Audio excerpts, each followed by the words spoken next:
Hey class, today what we're going to look at is solving quadratics. There are three different ways we can solve quadratics. The first one, which is probably the fastest one, is to use the square root property. So if you think of, I have to get this x squared by itself. Once I get it by itself, I can take the square root of the whole thing, and that will get rid of that square, and then I have my answer. Can also graph it, and we can also factor it. So I'm going to show you all three different ways and three different example problems. This one I'm going to show by doing the square root method. So the square root method is we have to get the x squared by itself. So I want to get x squared by itself. So what I'm going to do is subtract 4 from both sides. So I take x squared equals -4. And now I've got a problem. I've got to take the square root of both sides. So take the square root of x squared, take the square root of -4. Now there's a problem. Can't take the square root of negative numbers. So we find out that this is no solution.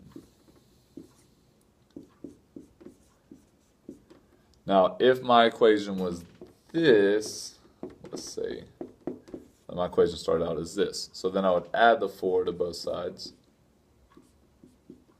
So I get x squared equals 4. And then I would take the square root of both sides. And then here's the special thing about this, is if I take the square root of both sides, remember I'm finding x squared. X squared is multiplied by itself. So that means my square root of 4 is 2, right? So if I did 2 times 2, I would get 4. But there's also another number. So anytime you have a degree of 2, that means we have 2 answers. So I've got a positive 2. Now if you think about this, if I do a -2 times a -2, I get a positive 4. So my other answer is going to be -2. So I've got 2 and -2. So that's one thing you have to be aware of with this square root method. So it doesn't, you have to be very careful. You can't just take the square root of 4 and get 2. You've got to attribute for that -2. So one way to just remember, if you have a degree of 2, it's got 2 answers. It will always have 2 answers. All right, now we've got x squared plus 3x equals 28. Now this one doesn't really work out with my square root rule because it has this 3x term. Now if this was just x squared equal 28, I would then take the square root of both sides and I would have my answer. But with this one, with a plus 3x in the middle, what I have to do is I can try to factor. So let's try that. Now when you factor, you have to make sure that it's set equal to 0. So I'm going to go ahead and set this equal to 0 by subtracting 28 from both sides. So that I get x squared plus 3x minus 28 equals 0. And you'll see why it has to be equal to 0 in just a sec. Alright, so now I'm going to do my little box. I'm going to do it over here. So I put my x squared up there, my -28 here.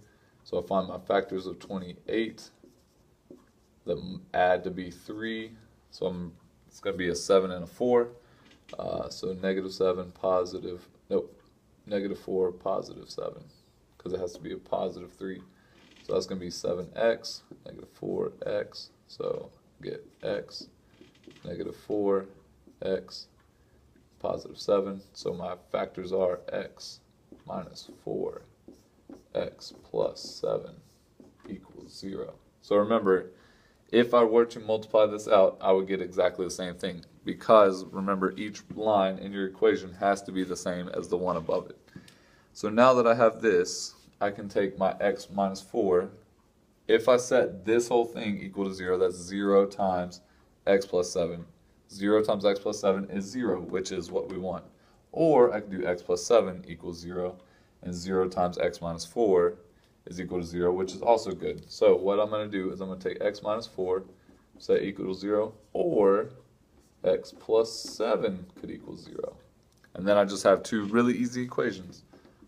So I'm going to add 4 to both sides, minus 7 to both sides. So I get x equals 4, or -7.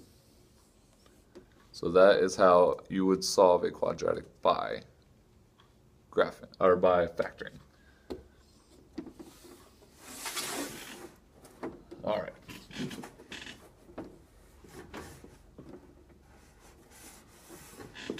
Oh well. Whatever. Okay, so now we've got these two equations. All right, this one, you could factor this one. It looks pretty easy to factor. So let me show you the other way that you could do this, and that is by graphing.